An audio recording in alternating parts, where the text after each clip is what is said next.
Olá, paz do Senhor, graças a Deus, estamos começando mais uma edição do Culto Racional. Estamos felizes com o Senhor pelo que Ele tem feito através desse programa para as nossas vidas. Eu quero convidar você a estar conosco nesta edição. Vamos hoje continuar a discussão do capítulo 3 de Romanos, versículos a partir do 11. Essa é a nossa proposta para hoje. É um livro muito rico de doutrina cristã, um livro de uma revelação muito profunda. Por isso que esse projeto começou com Romanos, né? Romanos é um livro assim do Novo Testamento muito apropriado para começarmos. A partir desse livro a gente vai para os demais livros, as demais escrituras, né? Mas a base com Romanos ela é muito importante. Foi Romanos, a leitura de Romanos, a meditação em Romanos que perturbou, né, no bom sentido falando, a mente de Lutero, né? Foi Lutero, ele reagiu veementemente a um sistema que vendia indulgências, etc. Ele não, a salvação, a justificação é pela graça, é pela fé, né? A justificação é graça do Senhor, não tem que pagar nada, Jesus já pagou tudo na cruz do Calvário. E aí surgiu o protestantismo, que inclusive hoje necessitamos de novos Luteros, né? Nos afastamos muito da proposta original, mas o fato é importante que a palavra de Deus reine, que a palavra de Deus tenha a primazia. Não é eu que tenho razão, não é Lutero que tem razão, não é a Igreja Católica que tem razão, não é ninguém que tem razão. É a palavra de Deus que tem que ser honrada por todos nós. Vamos orar para a gente dar continuidade a esse trabalho. É um trabalho que está sendo feito desde fevereiro do ano passado. Já fizemos um ano, inclusive, meditando versículo a versículo da palavra do Senhor e começamos em Romanos e a gente vai continuar por toda a Bíblia, assim, se Deus permitir. Eu convido a você para estarmos aí nessa demanda, nessa trajetória e eu quero lhe convidar agora para nós orarmos, para verificarmos um pouquinho mais dessa palavra tão maravilhosa. Ó bendito Senhor, santificado Senhor, exaltado o teu nome. Mais uma vez na tua presença estamos, rogando, Senhor, que o Senhor esteja conosco neste momento. Tu és o nosso Pai amado, que nós amamos, que nós honramos, que nós desejamos profundamente, Senhor, cada dia andarmos na tua presença, ter intimidade contigo. Estamos aqui como teu povo, como tua igreja, Senhor, lavados e remidos no sangue de Jesus, e nós damos graças a ti por isto.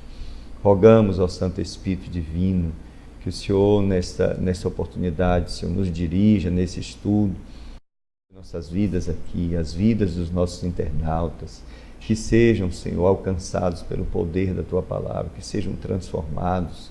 Nós dependemos, Senhor, profundamente, essencialmente, vitalmente da Tua Palavra, Senhor, que a Tua Palavra nos traz direção, nos traz vida, nos traz iluminação, e, portanto, nós rogamos a Ti, que o Senhor esteja neste momento conosco, nos dando a iluminação e a direção necessária, nos trazendo a bênção, Senhor, do esclarecimento, do aprendizado, do conhecimento, Senhor, em nome de Jesus é a nossa oração. Amém.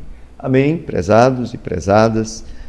Vamos ler formalmente, vamos continuar lendo o capítulo 3, versículos 9 até 20, que dizem assim: pois que somos nós mais excelentes?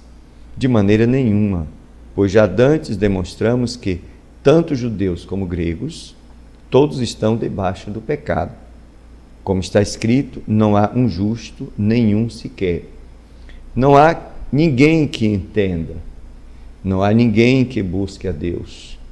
Todos se extraviaram e juntamente se fizeram inúteis. Não há quem faça o bem, não há nenhum só. A sua garganta é um sepulcro aberto. Com a língua tratam enganosamente, peçonha de áspides está debaixo de seus lábios. Cuja boca está cheia de maldição e amargura, os seus pés são ligeiros para derramar sangue. Em seus caminhos há destruição e miséria, e não conheceram o caminho da paz. Não há temor de Deus diante de seus olhos, diante dos seus olhos. Ora, nós sabemos que tudo o que a lei diz, aos que estão debaixo da lei, o diz, para que toda boca esteja fechada e todo mundo seja condenável diante de Deus. Por isso, nenhuma carne será justificada diante dele pelas obras da lei, porque pela lei vem o conhecimento do pecado. Vamos ler até aqui e vamos discutir a partir do versículo 11, o 10 já vimos na semana passada.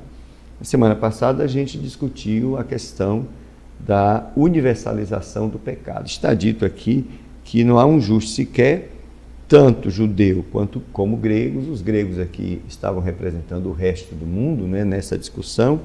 Todos estão debaixo do pecado. Há um princípio do pecado que escraviza a humanidade.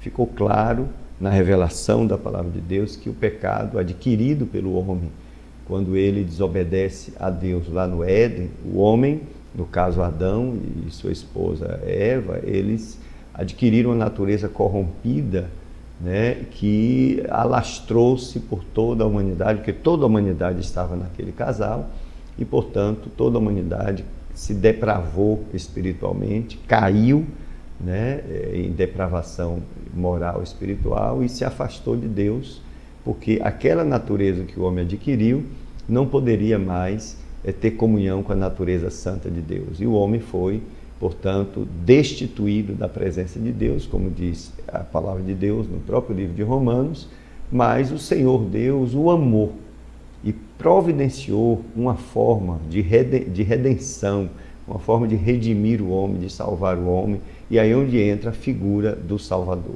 Mas esse versículo 3, capítulo 3, trata exatamente disso. O primeiro capítulo falou falou especificamente sobre essa degeneração, né, da humanidade, dentro do contexto ali dos gentios, né, dos pagãos. E o capítulo 2, quando os judeus pensavam que eles estavam corretos, aí o capítulo 2 também desmascara o judeu, o seu sistema religioso, mostrando o pecado, né, do sistema religioso.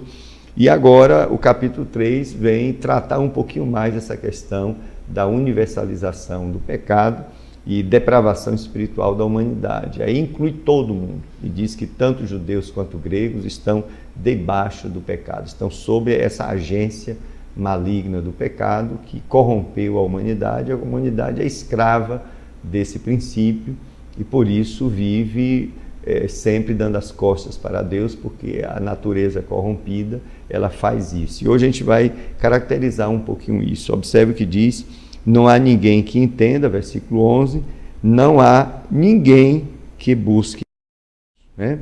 Então, na realidade, não há ninguém que entenda. É claro que o que está sendo falado aqui é de vista do entendimento espiritual, né? Da compreensão. É uma denúncia de que há uma ignorância espiritual no mundo, uma ignorância. O mundo, com respeito a esse conhecimento de Deus, o mundo é ignorante. Há uma ignorância decorrente do fato do pecado ter domínio sobre as pessoas. A natureza corrompida, ela cega o entendimento dos homens com respeito às coisas de Deus. As pessoas sabem sobre Deus, teoricamente sabem sobre Deus por causa das religiões, por causa das doutrinas que existem, mas na realidade, para ela ter um conhecimento com profundidade, um conhecimento espiritual, só o próprio Deus dá à pessoa esse conhecimento. Livros não fazem isso, né?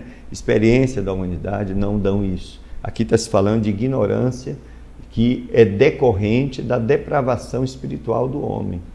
Adão tinha uma comunhão com Deus, conhecia a Deus, eles tinham um envolvimento, uma intimidade, né, do Criador com a criatura, e o pecado deformou isso. O homem agora é um ignorante, é um ser que sabe teoricamente sobre Deus, mas ele não tem essa comunhão, essa intimidade com as coisas de Deus e, portanto, ele não entende as coisas espirituais. Eu quero caracterizar um pouquinho mais, mostrando aqui 1 Coríntios, o próprio Paulo falando para a igreja de Corinto, capítulo 2, diz assim, 2:11, porque qual dos homens sabe as coisas do homem, senão o espírito do homem que nele está? Assim também ninguém sabe as coisas de Deus, senão o Espírito de Deus. Observe que a palavra de Deus está dizendo que quem sabe as coisas de Deus é o Espírito de Deus. Quem sabe no sentido de saber verdadeiramente, saber quem é Deus verdadeiramente. Então, nenhum ser humano é capaz de conhecer a Deus, a menos que o próprio Deus lhe revele, que o próprio Deus lhe diga, que o próprio Deus vá até ele, na pessoa do seu Santo Espírito, que é esse agente divino, que revela Deus para as pessoas. Olha o que o texto continua dizendo. Mas nós não recebemos o Espírito do mundo, né? Mas o Espírito que provém de Deus, para que pudéssemos conhecer o que nos é dado gratuitamente por Deus. Então, só com o Espírito de Deus, o homem que está nessa situação de depravação espiritual, de ignorância espiritual, só através da iluminação que o Espírito do próprio Deus faz é que ele vem conhecer a Deus, é que ele vem entender as coisas de Deus. É por isso que o apóstolo, quando se refere a essa situação da humanidade, da depravação espiritual, ele diz, não há ninguém que entenda. É por conta dessa questão, nesse sentido. E o texto continua, as quais também falamos, não com palavras de sabedoria humana, observa que inclui a sabedoria humana, inclui os recursos humanos, né? Que podem lutar como for, elaborar como for, mas eles não vão alcançar o conhecimento de Deus, apenas com conhecimento humano, com as competências humanas. Aí está dito, as quais também falamos, não com palavras de sabedoria humana, mas com as que o Espírito ensina. É o Espírito que ensina, o Espírito Santo de Deus. Como é que ele ensina? Comparando as coisas espirituais com as espirituais. Ora, mas se o homem que não nasceu de novo, ainda está morto espiritualmente, como é que ele vai entender as coisas espirituais, se a sua situação é de morte, né, espiritualmente falando? Aí está dito, o versículo 14 diz exatamente isso. Ora, o homem natural não compreende as coisas do Espírito de Deus. O homem natural, né? Porque lhe parecem loucura. Quando você vai falar as coisas de Deus para uma pessoa que não teve a experiência do novo nascimento, ela diz, isso é uma loucura, você não pode aceitar isso. E não pode entendê-las, observe, não pode entendê-las, que é exatamente o que o texto diz, não há ninguém que entenda, porque elas se discernem espiritualmente. As coisas de Deus são entendidas no âmbito da espiritualidade promovida pelo seu próprio Espírito. Se alguém não tem o Espírito de Deus, não há como acessar esse conhecimento verdadeiro de Deus. Ainda que a pessoa seja um catedrático, ainda que conheça a Bíblia, de Gênesis a Apocalipse, ele vai ler a Bíblia como ele lê um livro qualquer, ainda que ele conheça as disciplinas, né, teológicas, a hermenêutica, a forma de interpretar, ainda que ele conheça as línguas antigas nas quais a Bíblia foi escrita, aí tem o grego, o hebraico, o aramaico, um pedacinho em aramaico, mas tem, mesmo que ele seja especialista, ele vai ter um conhecimento puramente natural, como ele conhece um livro qualquer e faz uma interpretação qualquer. Mas o que a Bíblia está dizendo é que o verdadeiro conhecimento de Deus, que ela chama de conhecimento de Deus, só o Espírito de Deus ensina. E ele vai ensinar aquelas pessoas que têm o Espírito de Deus em suas vidas. Essa é a verdade que a palavra de Deus revela. Aí diz assim, mas o homem que é espiritual discerne bem tudo, e ele de ninguém é discernido, porque quem conheceu a mente do Senhor para que possa instruí-lo? Mas nós temos a mente de Cristo. Observe que a situação da igreja é uma situação privilegiadíssima, porque está dito que a igreja ela tem a mente de Cristo. Por quê? O Espírito de Deus mora na sua vida. 2 Pedro, capítulo 1, versículo 4, diz que nós somos feitos participantes da natureza divina. Então, essa natureza divina que tem sido instalada em nossa vida, né, através da atuação do Espírito de Deus em nossa vida, ela nos ajuda a pensarmos como o próprio Cristo pensa, a entendermos as coisas de Deus, a fazermos esse discernimento espiritual. Só quem é nascido de novo tem essa condição dada por Deus. Quem não nasceu de novo, quem não teve um encontro real com o Senhor, só pode ter um conhecimento vago e teórico sobre Deus, né? Mas essa pessoa é regida, né, pela natureza depravada, corrompida, né, e que sempre vai afastá-la de Deus, dos ideais de Deus. E, lamentavelmente, essa é a situação da humanidade. Não há compreensão espiritual. Esta é a tônica que o autor está colocando aqui no versículo 11. Mas esta seria, portanto, a primeira consequência que o pecado gerou na vida do homem: ignorância sobre Deus, ignorância sobre as coisas de Deus. A natureza corrompida faz isso. Eu vou adiantar Romanos capítulo 8.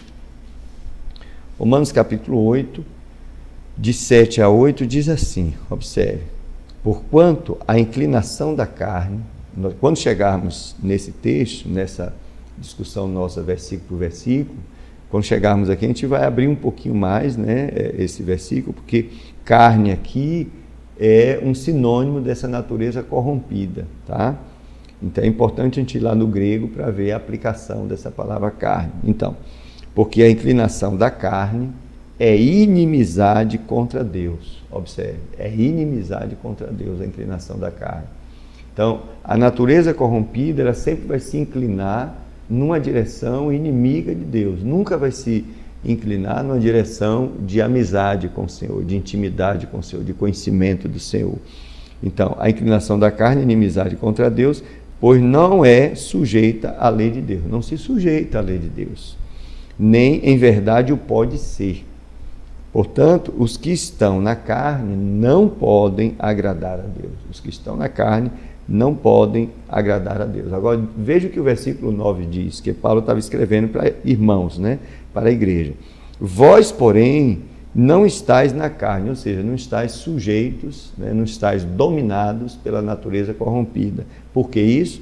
Mas no Espírito, se é que o Espírito de Deus habita em vós. Então, o Espírito de Deus habitando na vida de alguém vai lhe dar uma capacitação divina para essa pessoa não estar sujeita no sentido de dominada pela natureza corrompida. Então o Espírito de Deus agora injeta a natureza divina nessa pessoa e o Espírito de Deus vai dirigi-la sempre na direção que agrada a Deus. Observe a obra que Deus faz.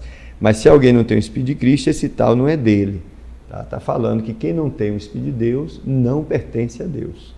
Então observe que essa natureza corrompida, ela escraviza a humanidade e deixa a humanidade sempre se distanciando de Deus. E, portanto, há uma ignorância espiritual com respeito às coisas de Deus, e isso foi o pecado que fez. A vida em pecado gera exatamente isso, que é a questão, a situação da humanidade. Então, essa natureza, ela se opõe a Deus, né? Vamos ver também Romanos capítulo 5, versículo 10, diz assim: porque se nós, sendo inimigos, observe, fomos reconciliados com Deus pela morte de seu Filho, muito mais estando já reconciliados, seremos salvos pela sua vida. Observe, a Bíblia diz claramente que a humanidade, que era a situação anterior da igreja, né? Porque a igreja é uma nova humanidade, a velha humanidade é inimiga de Deus. Aqui, ó, porque se nós, sendo inimigos, fomos reconciliados, né?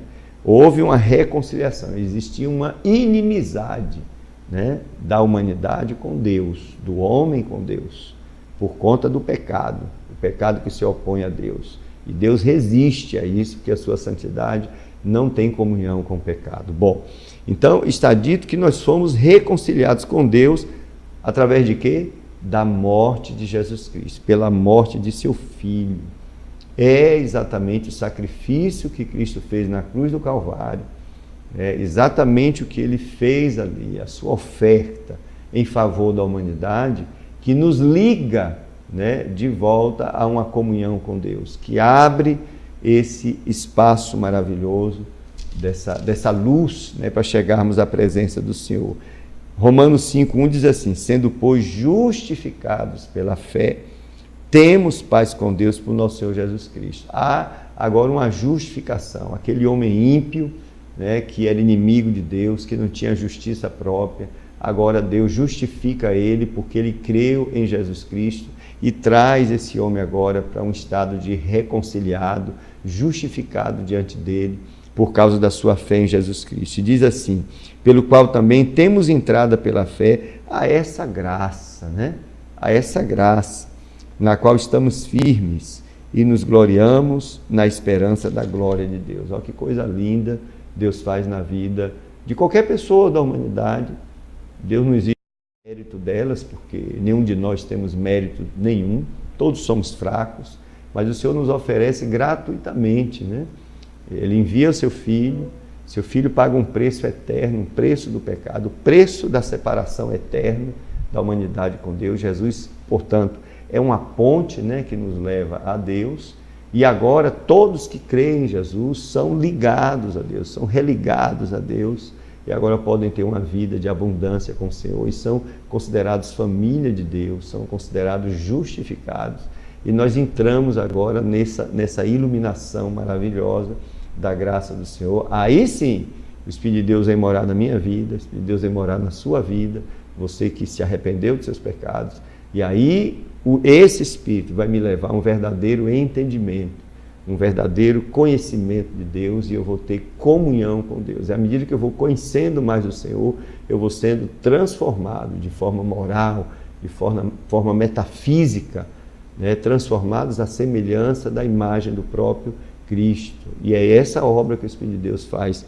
nas nossas vidas. Então, essa natureza é inimiga. Vamos ver mais um aspecto disso, né? Tiago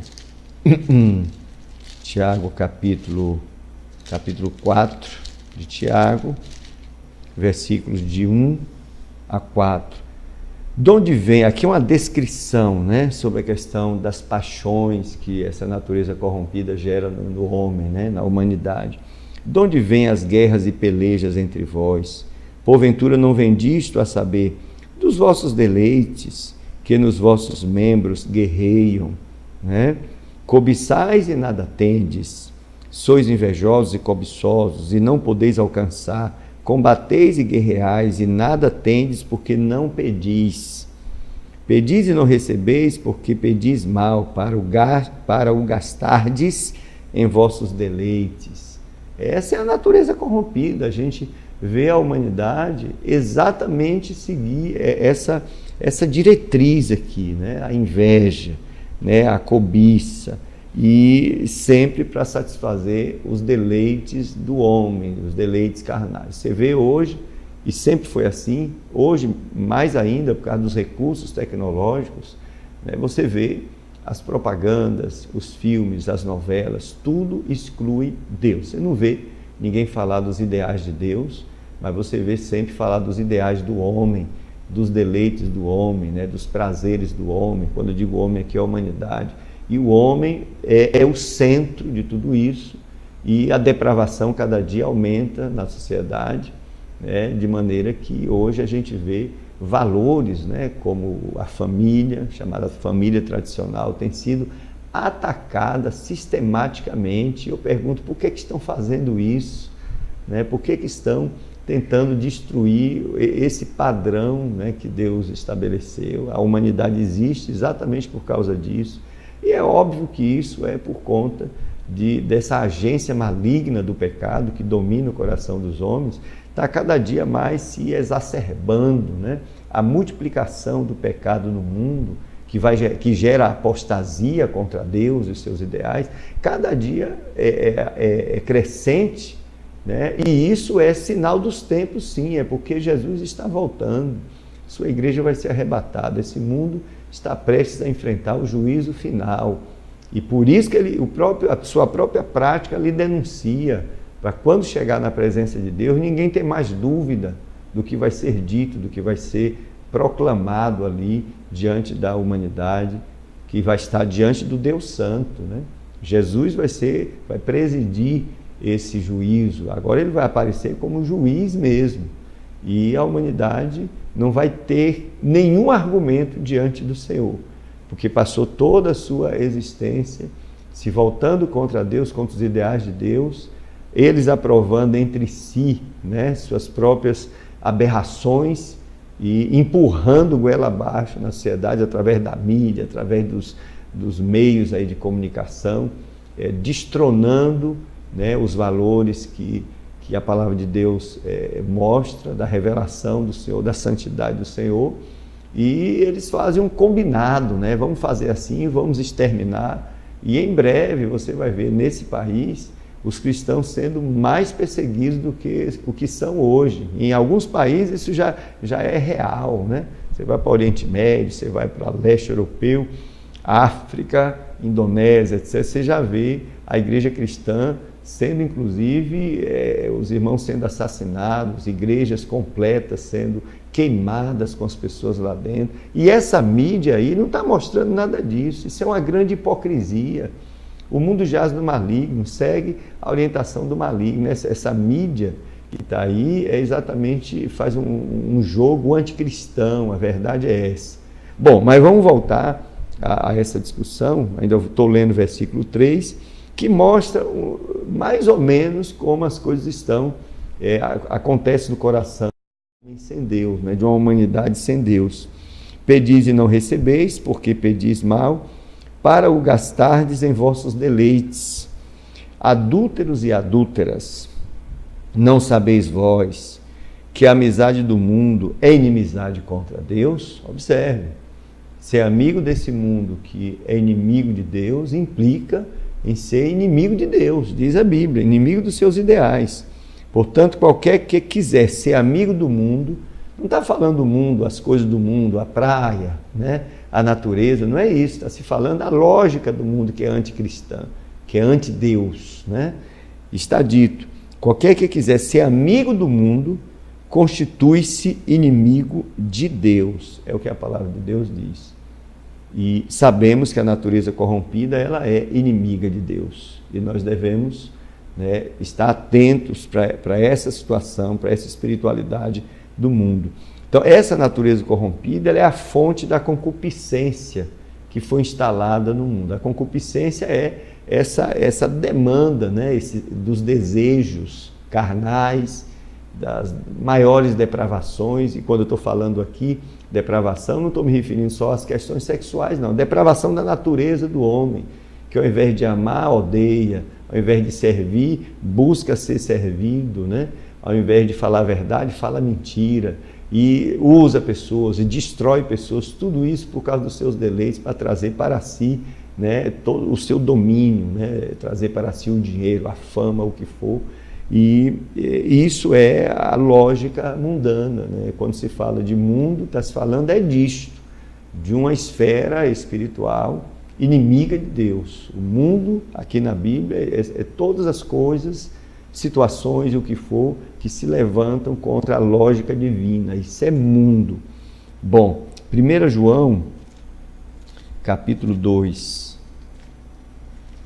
1 João 2, 15, 16, 16, assim, não ameis o mundo, observe, nem o que no mundo há. Se alguém ama o mundo, o amor do Pai não está nele. Porque tudo que há no mundo, aí está dito, a concupiscência da carne, da natureza corrompida, né? A concupiscência dos olhos e a soberba da vida, né? Não é do Pai, não é de Deus, mas é do mundo. Isso que você vê aí, não foi Deus que fez, não. Quem fez isso foi o próprio homem que abriu seu coração para o pecado e por isso está sofrendo as consequências do seu próprio pecado. A concupiscência. As pessoas tentam até culpar a Deus, né? Esse mundo chega a ser ridículo quando culpa a Deus sobre os seus males. Deus mandou seu filho, sacrificou seu filho para nos tirar dessa situação.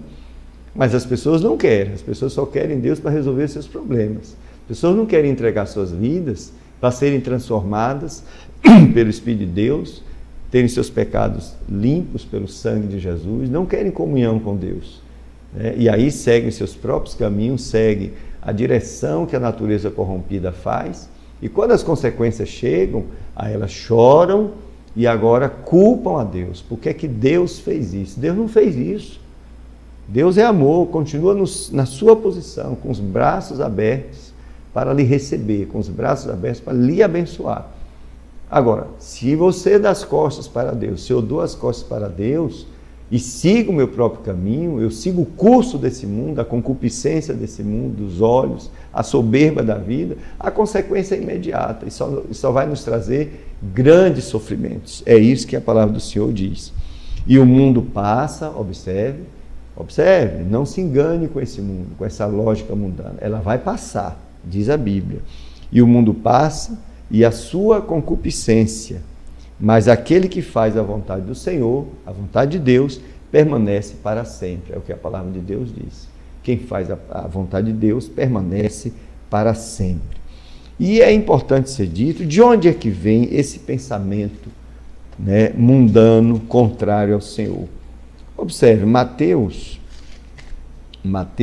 16, 23, diz assim: Ele, porém, voltando-se, disse a Pedro: Para trás de mim, Satanás, que me serves de escândalo, porque não compreende as coisas que são de Deus. Observe, não compreende as coisas que são de Deus. O diabo não compreende as coisas que são de Deus. O texto em Romanos está dizendo, não há ninguém que entenda. Mas, aí está dito, não compreende as coisas que são de Deus, mas só as que são dos homens. O que é que Jesus está dizendo aqui? Jesus está dizendo que a lógica dos homens converge para a lógica de Satanás e vice-versa. Em outras palavras, o mundo pensa como o diabo pensa. Lamentavelmente, essa é a verdade que a palavra de Deus diz. E a palavra de Deus diz, inclusive, que o mundo jaz no maligno. E o texto no original está dito que o mundo, a ideia no grego do Novo Testamento, o grego koiné, é que o mundo está, é como se fosse assim, está nos braços do maligno, sendo embalados, né, está dormindo nos braços do maligno. Essa é a ideia quando diz que o mundo jaz no maligno. O mundo está sob uma nuvem de engano. E o maligno está, como a gente faz com a criança para ela dormir, enganando o mundo, e o mundo está indo, né, levado por ele para uma situação de desgraça eterna. O mundo jaz no maligno, e pelo que Jesus disse aqui, ele não conhece as coisas de Deus, mas as dos homens. Por que ele conhece as coisas dos homens? Porque desde o Éden, o maligno vem doutrinando a humanidade. A humanidade pensa como o diabo pensa, lamentavelmente. Ah, você falou de doutrina? Falei sim. Vamos lá, a palavra de Deus em 1 Timóteo, capítulo 4, versículos 1 e 2, fala disso. Observe. Mas o Espírito Santo expressamente diz que nos últimos tempos, observe, apostatarão alguns da fé, dando ouvidos a espíritos enganadores e a doutrinas de demônios. Doutrinas de demônios. Então, demônios têm doutrinas. Eles se organizam, tecnicamente falando. Eles se encarregam de ensinar a humanidade, se encarregam de orientar a humanidade a partir das suas próprias doutrinas. E é óbvio que essas doutrinas vão remover cada dia mais as pessoas da presença de Deus, né? E a humanidade precisa entender isso, perceber isso. E diz o versículo 2, pela hipocrisia de homens que falam mentiras, tendo cauterizado a sua própria consciência. Aqui é uma classe de pessoas que chegam até perto da verdade, de conhecer as coisas, né, que Deus, perto da revelação. É como se chegasse assim, vissem, né, a terra prometida e tomam decisão, eu não quero ir para lá. Então, conscientemente, elas abrem mão, né, de servir a Deus, conscientemente elas resolvem não ouvir, não querer as coisas que Deus lhe oferece, os benefícios espirituais, rejeitam a Cristo como seu Salvador, né, claramente, e seguem a lógica mundana. E isso é decorrente de doutrina do diabo, doutrina de demônios, diz a Bíblia. É dessa maneira que está posta. Bom, observe o que diz 2 Coríntios, capítulo 4. Agora, por que ocorre isso? Porque o maligno, ele tem um link com as pessoas que não foram transportadas ainda para o reino de Deus, né? Nós temos dois reinos em pauta aqui. O reino dos céus, o reino de Deus, o reino da luz e o reino das trevas. Quem faz parte do reino da luz é Trindade, anjos e os remidos, que é a igreja do Senhor Jesus, que foi transportada do reino das trevas para o reino da luz. Essa tem comunhão com Deus.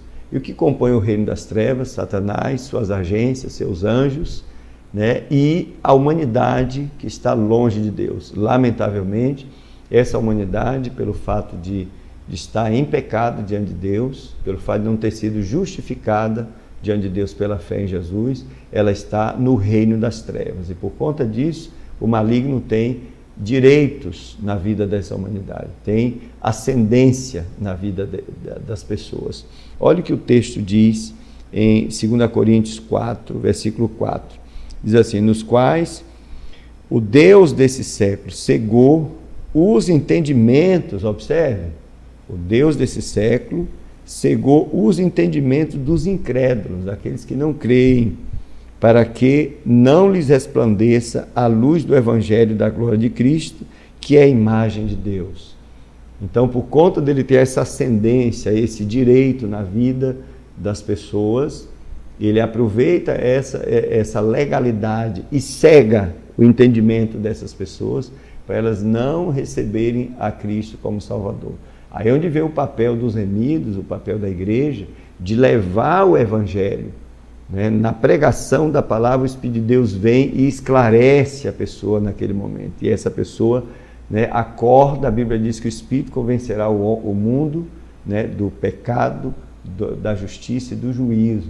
O homem toma consciência da sua situação, toma consciência do juízo e toma consciência também da justiça que Deus propõe, e aí ele abre o coração e se entrega a Jesus Cristo. Mas enquanto ele não ouve a palavra de Deus, enquanto ele não tem contato com o Espírito de Deus, ele vive essa vida de ignorância, e ainda uma ignorância espiritual promovida não só pelo pecado, né? O pecado sozinho já o leva à ignorância, mas também tem essa agência maligna que cega o seu entendimento.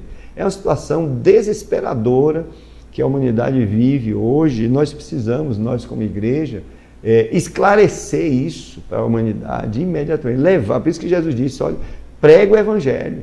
A toda hora, leva o Evangelho para que as pessoas saibam do risco que elas estão correndo quando estão sem aceitar a Cristo, sem se voltar para Deus. Elas correm um risco gigantesco de saírem desse mundo aqui, saírem dessa vida e partirem para a eternidade sem Deus.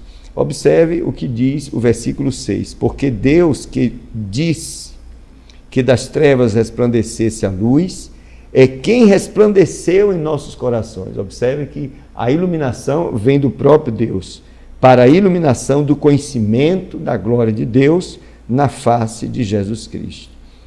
Efésios, vamos para Efésios, é outro texto que fala dessa ascendência, né, que o maligno tem sobre a vida dos ímpios aqui. Efésios capítulo 2 diz assim: e vos vivificou, estando vós mortos em ofensas e pecados. Essa situação da humanidade é de morte espiritual, por causa das ofensas, dos pecados diante de Deus, em que, noutro tempo, andastes. Né? Nós andávamos, né, nessa lógica, sob a direção da natureza corrompida, mas aqui diz, andastes segundo o curso desse mundo, segundo a forma do mundo pensar, que nós já destacamos aqui, segundo o príncipe das potestades do ar. Observe, aqui está identificado um espírito maligno, né, que opera, né, na vida da humanidade.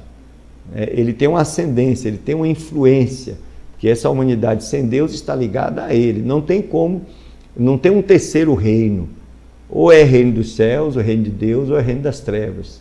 Qualquer ser humano ou está em um ou está no outro. Né? E estar no reino das trevas é estar sobre uma agência maligna que oprime, né, que escraviza, que tortura, que domina. Essa é a situação. A situação daqueles que estão no reino da luz é a situação de liberdade. Jesus nos tira desse jugo maligno e nos leva para a presença dele e diz: você está livre para me servir. Né? E nós servimos a Deus por uma opção voluntária, porque nós o amamos. Jesus não me tira de um jugo para colocar, não me tira de uma escravidão para me colocar sobre outra escravidão. E essa é a verdadeira liberdade. Por isso que ele diz: se o Filho, pois, vos libertar, verdadeiramente sereis livres. E o texto diz: em que noutro tempo andastes, segundo o curso deste mundo, segundo o príncipe das potestades do ar, do espírito que agora opera nos filhos da desobediência. Os filhos da desobediência, na Bíblia, é um título dado para os filhos de Adão, a humanidade. Os filhos da desobediência de Adão, né, a humanidade. E a palavra, o verbo operar, que aparece aqui, do espírito que agora opera nos filhos da desobediência, a palavra operar aqui no original é energizar.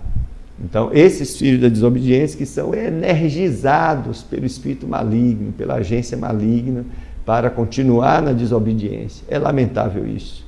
E nós sabemos na nossa vida, quando não estávamos na presença de Deus, que sempre a gente recebia uma certa energia para continuar pecando. A gente chegava do carnaval, no amanhecendo o dia, né, depois de praticar coisas deploráveis, muitas vezes, e bastava tomar um banho e a gente estava pronto para seguir de novo. É assim que funciona. Há uma energização, há um favorecimento por parte do maligno para que as pessoas continuem uma vida, né, a partir da sua depravação da natureza, do pecado, e vivem assim, e isso é um estado de condenação. Agora, olha o que o texto diz: entre os quais todos nós também andamos antes, nos desejos da nossa carne, observe a figura aqui da natureza corrompida, fazendo a vontade da carne e dos pensamentos, e éramos por natureza filhos da ira como os outros também.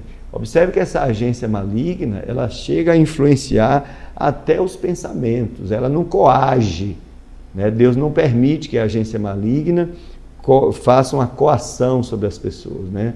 Não coage, mas ela influencia, né?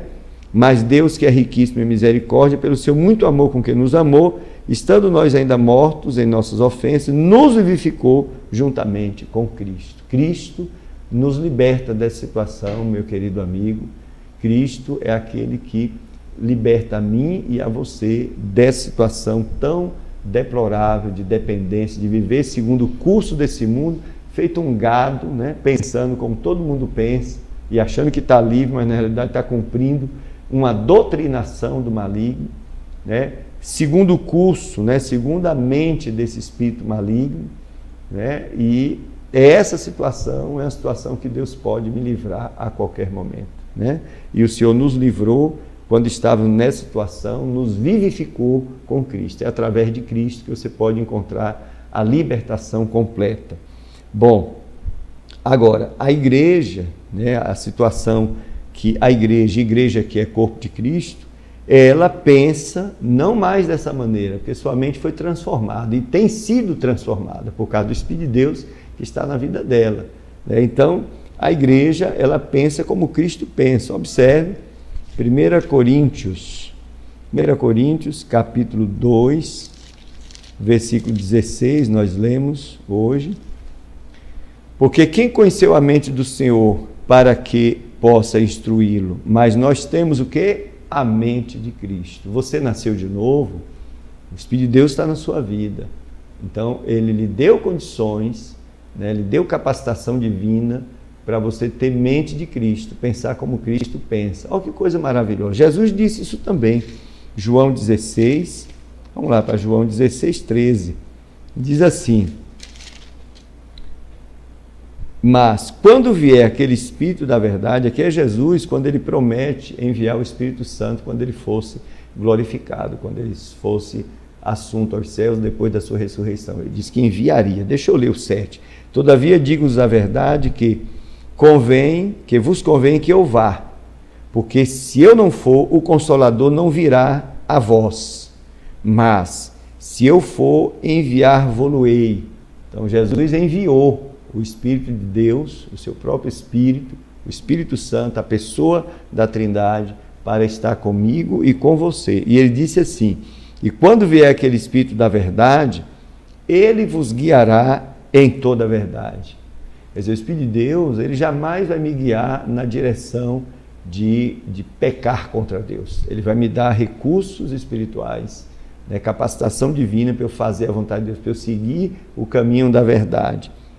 porque não falará de si mesmo, mas dirá tudo, observe, dirá tudo o que tiver ouvido e vos anunciará o que há de vir. Ora, se Deus me dá o Espírito dele e ele anuncia tudo que ouve, tudo que está no conclave, no acordo, tudo que Jesus decide, tudo que Jesus pensa, significa que se eu viver uma vida aqui sob direção dele, eu vou implementar pensamentos, implementar ações, palavras, modo de vida que Jesus quer que eu faça. E a consequência disso é eu ter uma vida aqui parecida com a de Jesus, ter uma lógica aqui de Jesus. Né? A Bíblia diz, se alguém diz que está nele, 1 João 2,16, 2,26, deve andar como ele andou.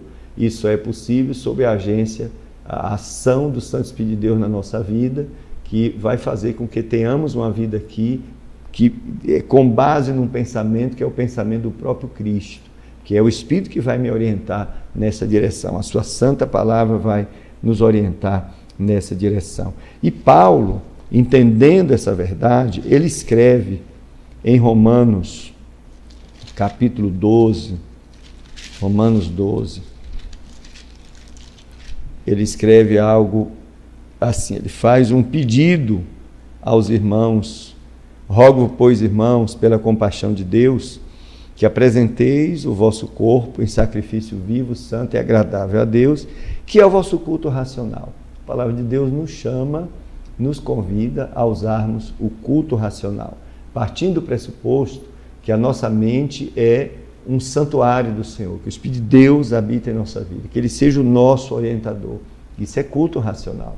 E diz assim: e não vos conformeis com esse mundo. O verbo no grego aqui é não assuma a forma. O mundo tem um formato, todo mundo é um bonequinho que está nesse formato.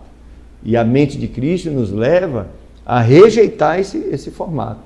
E o mundo diz, e a palavra diz assim: e não vos conformeis com este mundo, mas, ou seja, não entre nesse formato, mas transformai-vos pela renovação do vosso entendimento, porque o Espírito de Deus vai me levar a entender as coisas de Deus e identificar o espírito do mundo. E o Espírito de Deus então vai me ensinar, né, e vai me dar o verdadeiro entendimento. Então haverá uma renovação da minha mente a partir desse entendimento, que é derivado dessa comunhão com a pessoa divina.